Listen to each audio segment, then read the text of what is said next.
Quando foi a última vez que você fez algo sem a influência de uma tela? Você vai para um restaurante porque você viu no Instagram aquele influenciador indicando. Você não sabe mais dirigir sem utilizar o Waze e você reserva hotéis com base em avaliações do TripAdvisor. Planeja suas viagens com canais de YouTube. E aos poucos, dessa forma, você nunca mais descobre algo novo. Aquela cafeteria no seu bairro que acabou de abrir, será que ela é boa mesmo? Quantas estrelas ela tem no Google? Afinal de contas, ter uma experiência ruim hoje em dia é inaceitável. Nós não sabemos mais como ficar numa fila sem pegar o celular para conferir notificações e rolar o Instagram. Esperar quieto, sozinho, é quase impossível, né? Nem existe mais esse tipo de coisa. E aí, quando finalmente chega a nossa vez de ser atendido, nós nem sabemos mais nos comunicarmos, pois ficamos tanto tempo imersos em telas que a comunicação cara a cara se torna atrofiada. É mais fácil pedir online, receber na sua porta e nem falar com ninguém. No livro The Extinction of Experience, a escritora americana Christine Rosen fala sobre tudo o que perdemos com o advento da tecnologia.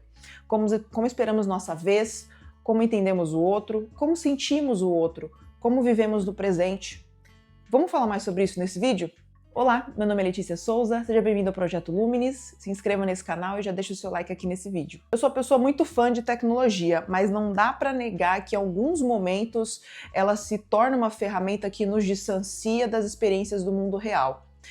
A tecnologia, claro, é um grande facilitador das nossas vidas, né? Aumenta a nossa produtividade, reduz o tempo de execução entre uma tarefa ou outra, nos faz ganhar tempo, mas nós precisamos aprender a utilizá-la com inteligência para que a gente não perca a nossa humanidade. Antigamente, quando você ia no banco, por exemplo, você tinha que pegar uma senha e esperar chegar a sua vez. Você era obrigado, se você não tivesse o celular, né, uns 20 anos atrás, a ficar na fila esperando pacientemente a sua vez, a olhar as pessoas ao seu redor, ver o ambiente ao seu redor e até mesmo falar com elas. Que absurdo, né? Antes de você usar o Google ou o Instagram para pegar dicas de locais para visitar, de restaurantes, de cafeterias, de bares, você tinha que se aventurar em descobrir eles por acaso, né? Ou pegar recomendações ali com seus amigos, o pessoal do trabalho. Talvez você tenha uma experiência ruim, como uma comida que não é tão gostosa, beba um drink ou uma cerveja que não estavam ali do jeito que você queria,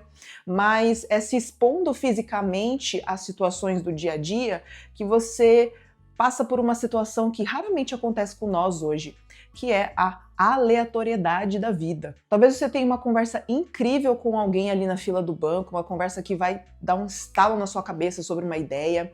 Pode ser que você conheça o amor da sua vida naquele balcão de bar, um bar aleatório que você nem estava imaginando que iria. Ou talvez simplesmente ir ao banco e receber um bom dia seja tudo que você precisa naquele momento. Ser notado, visto, ouvido. A Christine Rosen divide esse livro em alguns tópicos que eu queria dividir com vocês também. Então, agora é aquele momento que você pega o papel e a caneta, presta atenção e se prepara para anotar. A autora vai dividir o livro em capítulos relacionados às nossas experiências do dia a dia. Como vivemos no mundo real, como encaramos o outro, como trocamos o lápis pelo mouse, como esperamos a nossa vez, como sentimos e entendemos o outro, e como mediamos os nossos prazeres por uma tela, e que existe também uma diferença entre lugar e espaço.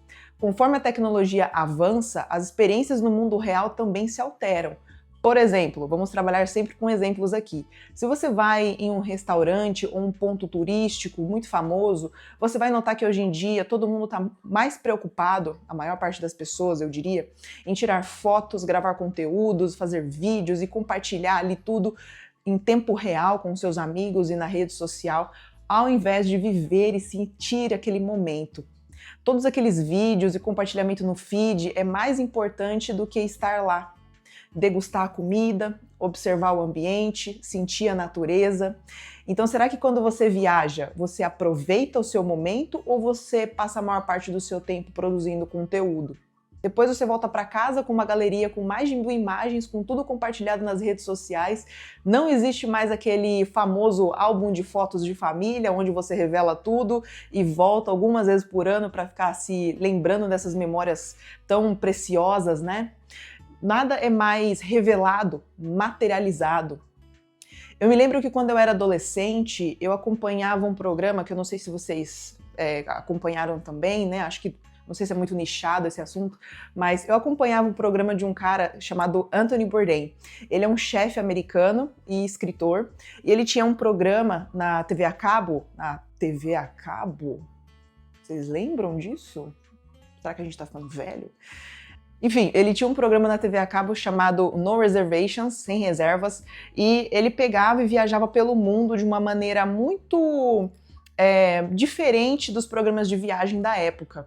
Ele ia para restaurantes finos, né, renomados, assim, em Nova York, em Paris, cidades bem incríveis, assim, bem lindas e maravilhosas, mas ao mesmo tempo ele também ia para países e cidades que eram, digamos que, fora do mapa, quando você pensa em viajar. E aí ele sentava em cidades pequenas ou metrópoles que tinham com muitas questões de infraestrutura, sentava ali num restaurante de bairro com mesas brancas de plástico, com esgoto a céu aberto, era uma bagunça, umas coisas estranhas, um povo esquisito, e ele comia da mesma maneira que ele comia nos restaurantes Michelin 5 estrelas ao redor do mundo. Conversava com pessoas diferentes, trocava ideia com elas, gostava de saber quais eram os problemas daquela região, porque às vezes nem ele tinha o briefing da região que ele estava ali, né? Ele nem sabia muito sobre aquele local. Conversava com os locais, desde pessoas mais ricas até pessoas mais pobres, e você percebia que não era nada forçado, era tudo orgânico ali, as pessoas iam surgindo, aparecendo, conversando com ele, e era muito natural. O Anthony dizia que ele não tinha medo de comer uma comida muito ruim, porque para você comer uma muito boa, você tinha que ter experienciado comer uma comida muito ruim. Então, vocês percebem aqui que ele não tinha medo da aleatoriedade da vida. Ele simplesmente vivia. É claro que tem que ter um recorte aí, né, a gente tá falando de um programa de TV, com um anfitrião, né, com um host ali, um apresentador que é homem, tem todas umas questões ali, mas eu acho que vocês entenderam aqui a minha mensagem, né? Então, beleza. Outro problema que enfrentamos hoje, que é abordado pela Christine Rosen, é a dificuldade da gente se comunicar cara a cara, pessoalmente. Isso, é claro, sempre existiu, né? As pessoas são mais tímidas, mais introspectivas, umas se comunicam melhor, outras não. Mas com a tecnologia, nós temos a possibilidade de evitar ter conversas ou evitar ter contato humano, se assim desejarmos. Então, por exemplo, se você não quer falar com ninguém, ir ao mercado, você pode simplesmente pedir que isso seja entregue na sua porta e talvez você nem diga oi para o seu entregador. Isso pode acontecer muito. Vocês lembram que em 2013 teve aquele filme Her, protagonizado pelo Joaquin Phoenix, onde ele se apaixona pela assistente virtual de IA, lá do computador dele, né? O programa operacional lá, a Samantha, se eu não me engano. Cara, ele estava tendo uma vida, um casamento que estava ali indo por água abaixo, né? Um casamento, namoro, não lembro agora. Mas nada na vida dele pessoal ali, física, estava dando certo e ele encontrou na Samantha, num programa de IA, as soluções para a vida dele, né? Ele achava mais fácil se relacionar com ela do que com uma pessoa de carne e osso, até porque uma pessoa tem as suas particularidades, né? Tem o seu humor, o seu psicológico, a sua personalidade. Então, se relacionar com a Samantha era muito mais fácil porque a Samantha atendia todas as expectativas dele. E hoje em dia, assim, isso é um filme de 2013, mas na vida real a gente vê inúmeros casos disso acontecendo, né, de pessoas que se relacionam com assistentes de IA ou personagens de anime, porque essas pessoas sentem que é muito mais fácil do que se relacionar com uma pessoa humana de carne e osso. Mas ao fazer isso, nós perdemos uma habilidade muito inerente a nós, seres humanos, que é a habilidade de ler o outro. Sabe as nuances de uma fala? Quando uma pessoa está sendo irônica, sarcástica, contando uma mentira, expressões que você só lê se você conhece, se você se relaciona com as pessoas, né? Você só reconhece vivendo com o outro. Quando a gente se relaciona somente por telas, isso se torna muito mais difícil. Essa é uma habilidade que a gente vai treinando aos poucos, né? Conforme vamos crescendo, nos desenvolvendo e vivendo.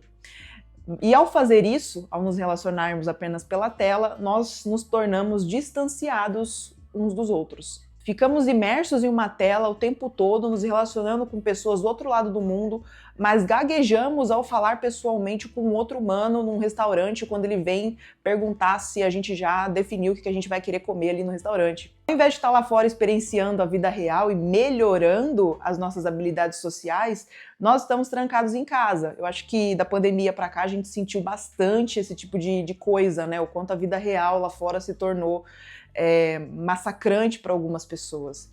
E muitos mediam, inclusive, os seus prazeres apenas por meio da tela, vendo conteúdo adulto, porque é mais fácil do que se relacionar fisicamente com um humano de carne e osso, que tem as suas particularidades, vendo vídeos de comida super satisfatórios lá no TikTok, no Reels, ao invés de estar cozinhando com quem você ama, com seus amigos, com a sua família, maratonando vídeos de viagem aqui no YouTube, ao invés de estar planejando a própria viagem, seja para a cidade ao lado, seja para outro estado, seja para outro país, nos relacionando com o ChatGPT e outros personagens digitais, ao invés de se relacionar com pessoas humanas. Aos poucos, nos tornamos desumanizados, até mesmo algo intrínseco à experiência humana, inclusive, tanto quanto escrever, foi minado pela tecnologia. Me responde aqui, quando foi a última vez que você escreveu alguma coisa à mão? E eu tô falando de coisas longas, assim, não tô falando daquela lista de tarefas diária ou a sua lista do supermercado. Escrever algo à mão.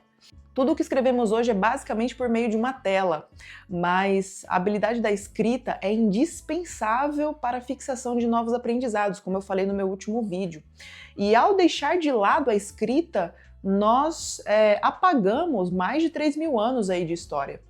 Escrever ajuda a reforçar o que você aprende, você precisa se esforçar para ter uma caligrafia legível e bonita. Isso gasta mais tempo do que digitar no teclado, do que clicar ali no mouse. Ao fazer isso, ao escrever à mão, você desacelera o seu cérebro e aprende mais devagar. Mas aprender devagar num mundo tão rápido e conectado, às vezes é uma desvantagem. Existem crianças e adolescentes hoje em dia, inclusive, que não aprendem mais caligrafia nas escolas, porque é uma aula dispensável dentro da grade curricular atual. E para mim isso é um completo absurdo. Vocês podem imaginar que é um completo absurdo? Você, como pedagogo e profissional da educação, pensar que caligrafia, aprender a escrever à mão, na sociedade moderna que a gente vive hoje, é dispensável. E ao fazer isso, a gente apaga a nossa própria história. São crianças e adolescentes que jamais vão poder ler as cartas dos seus familiares, as suas cartas da avó, aqueles livros de receitas passados de geração em geração. É um pedaço da nossa identidade que vai ser apagado. A autora apresenta aqui nesse livro uma palavra que eu nunca tinha escutado antes, que é serendipity, ou, em português, serendipidade. Serendipidade significa descoberta de forma acidental de algo que tenha muito valor e desperte o seu interesse, que seja útil, mas de forma orgânica. Essa palavra surgiu pela primeira vez no século XVIII pelo escritor inglês Horace Walpole, ao falar de um conto persa chamado Os Três Príncipes de Serendip, que era uma história que falava sobre uns príncipes do Ceilão que viviam ali em aventuras e descobertas inesperadas, com resultados inesperados. Corta para os anos 2000. Em 2009, o The New York Times publicou um artigo dizendo que o fácil acesso à informação está matando a nossa serendipidade. Tudo que a gente consome e pesquisa hoje em dia está mediado por uma plataforma ou por uma inteligência, seja do Google, TikTok, do Meta, sugerindo coisas novas para a gente o tempo inteiro. Então, será que as nossas descobertas elas são orgânicas? Elas passam ali pela serendipidade? Porque ao descobrir coisas novas, se aventurar, prestar atenção nos sinais da vida ao nosso redor, é algo humano. Mas a gente só percebe isso se a gente está lá fora, conectado com as coisas ao nosso redor.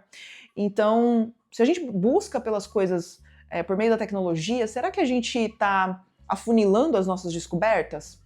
Será que a gente está mediando as nossas interações, sentimentos e decisões? Eu fiquei me perguntando muito sobre isso. Criou um triplex na minha cabeça. Então talvez seja interessante você aprender a navegar pela rua, por exemplo, sem utilizar sempre o GPS, e sim decorando as placas de rua, os nomes das ruas, onde você tem que virar, onde você tem que dar retorno, se você vai para a direita, vai para a esquerda. Talvez um dia o GPS possa falhar e você tenha que aprender na marra a se virar sozinho. E essa situação ela pode ser um pouco perigosa, dependendo do contexto e de onde você esteja. Seja interessante também você se aventurar a conhecer aquele restaurante que você nunca tinha ouvido falar, mas você passou em frente um dia e simplesmente se deixar levar para ver se a comida é boa ou ruim, apenas pela experiência. Talvez seja legal você deixar o seu celular de lado e conversar com a pessoa que está na sua frente. Se você estiver num ponto turístico, de repente nas suas férias, numa viagem, preste mais atenção às coisas que estão acontecendo no seu redor. Preste atenção na história que está sendo contada ali, na textura das coisas, no formato, nas cores, nos cheiros. Leia um livro sem pegar no celular, fique 1 hora sem pegar ali no seu celular, preste atenção só naquelas páginas que estão ali. Estude com papel e caneta, espere a sua vez na fila sem pegar no celular para ver as notificações. Dê bom dia para aquele seu porteiro do prédio e para o motorista do ônibus. E dessa maneira, talvez a gente recupere a nossa humanidade. Being Human in a Disembodied World é o que sugere o subtítulo desse livro, ou seja, ser humano em um mundo sem corpo, que carece de história, de conteúdo, de alma.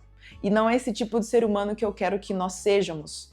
Então, talvez depois desse vídeo seja interessante você viver um pouco lá fora e experienciar a serendipidade que só a vida real vai te proporcionar. Bom, como deu para perceber, The Extinction of Experience, da Christine Rosen, é um livro fantástico, super atual, ele foi publicado em 2024, ainda não tem tradução para o português, então por isso que eu quis trazer aqui para o canal, porque é uma discussão que nós temos sempre nas nossas pautas aqui, e eu tenho certeza que você conversa sobre esse livro, né, sobre os temas dele no seu dia a dia também. Mas se você sabe inglês, é um livro com uma didática simples, uma prosa gostosa de ser lida, bem fácil de ser lido, você vai ler rapidamente e é um livro que pode mudar completamente a forma que nós utilizamos a tecnologia e de como somos usados por ela. Agora vamos conversar aqui nos comentários. Você acha que a tecnologia, o uso desenfreado da tecnologia te afastou da vida real? E se tem algo que você tem feito para mudar isso e pegar de volta aí a sua humanidade? Até o próximo vídeo. Tchau, tchau.